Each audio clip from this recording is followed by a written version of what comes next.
From the TBD studios, let's talk live with your hosts, Natasha Barrett and Melanie Hastings.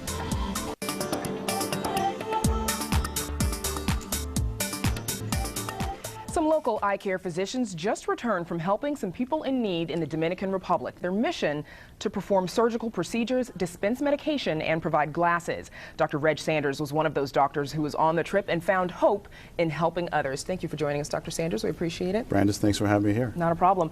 So first, tell me a little bit. You told me that you got back 2 weeks ago. Right. Why did you all want to do this? To go down? It started about 8 years ago. Kelly Hutchinson, who's a pediatric ophthalmologist at Children's Hospital, made it her mission to provide care to a third world country and an indigent population in the Dominican Republic.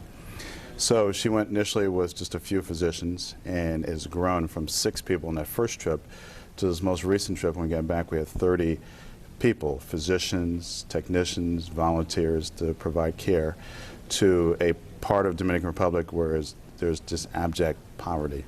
And it was very gratifying, and it's a great trip, and it was well organized. You said that you were in the city of Puerto Plata, which is the third largest city in the Dominican Republic. And even for the third largest city, what kind of poverty did you end up seeing there? Well, for example, in the hospital we went to, and it's a hospital in name only, the government pays for local physicians to provide care, and then they go through a private practice, and they're there from 8 a.m. to 11 a.m. And at that point they leave. And so all the patients are in the hospital, their nursing care was provided by their families. So you would see people camping out in the hallways in their family's room to take care of them. So that something like that just doesn't happen in the United States or any industrial country. Not the kind of poverty that we're used to seeing. It's just a different kind. Correct. Some of the children that you all took care of hadn't been seen before. They'd never been treated. Correct. And it's grown. Initially, it was just children that was seen, and they did muscle surgery, strabismus surgery in children, and has grown to do cataract surgery in both children and adults.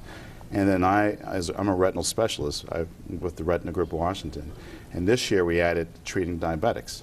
So I went down to the Dominican Republic with this group and saw lots of diabetics and provided laser care through a donation from a company. I brought a laser. Oh, wow. So for a lot of them, like, they're getting, some of the best care that they otherwise wouldn't be able to have. Correct. In other terms of poverty, the hospital can't handle all the electricity of the equipment we brought, so we'd had to make arrangements for that. So it was through a lot of volunteer work. Everything's volunteer.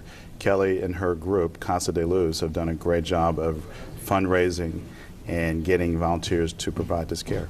What kind of challenges did you experience? Because you're treating people who've never seen a doctor before, certainly not about their eyes.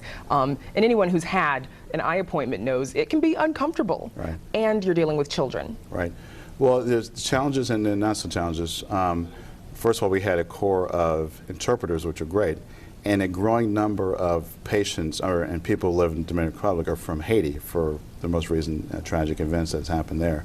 So we had to have interpreters that not only speak Spanish, but speak Creole and speak English and talk with us. And then there's always the dealing with the local government. So Kelly has done a great job of make sure that we have the passports. We network with an organization there called Island Impact, who gather the patients for us to make sure they're there when we get there. And when you arrive, I was overwhelmed by the number of patients who were there who needed to be seen. And it looked like from the time we got there 8 o'clock in the morning to in the evening that the numbers didn't diminish, although we got through it each day. There's also the problem of, and anyone who's been to the Dominican Republic may also know about this, the problem of lack of electricity. Yes. And you just had none. Some places have it and it goes out from time to time. We had those issues. And when the power goes out, the water goes out. Correct. Right. A lot of people don't know that. And you have to deal with air conditioning issues and things like that. And it's hot. Correct. It's very hot. And we went in May, so that's the peaks when it gets really hot. And but you deal with it. What did you learn about yourself through that entire experience?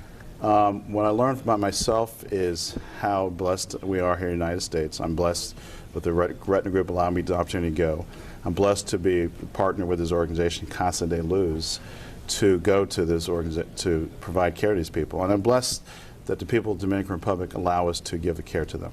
So overall, it was a tremendous experience. While you were there, did you also ever have the chance, because it sounds like you were working a lot, to see any of the rest of the country? No. Or any other parts of town? Our highlight was when we came back there at the place we were staying. They had a bar, and we got together and just had a drink and recapped what happened that day, and the ways we brainstormed ways to make it more efficient for each day, each hour. What are we going to do tomorrow differently to make it, it better? When's your next trip? When are you going back? They go for every year, so it'll be next May. Okay, so are you planning to go this time next year as well? Correct. Do you expect that when you get there, maybe things will have improved just a little bit for the people of Puerto Plata? What improves is the level of organization, and what grows is there's been a 25% growth every year in terms of the number of patients we can treat, the number of surgeries we do, hopefully the number of lasers that we do, and our efficiencies. Okay. Well, congratulations. I think that's great work that you're doing. The people there need it. I've been to the Dominican Republic, and I've seen the level of poverty there, so it's good work that you're doing. Good, Thank you. Good for you. Thank you for joining us, Thanks Dr. for Reg having me. Sanders.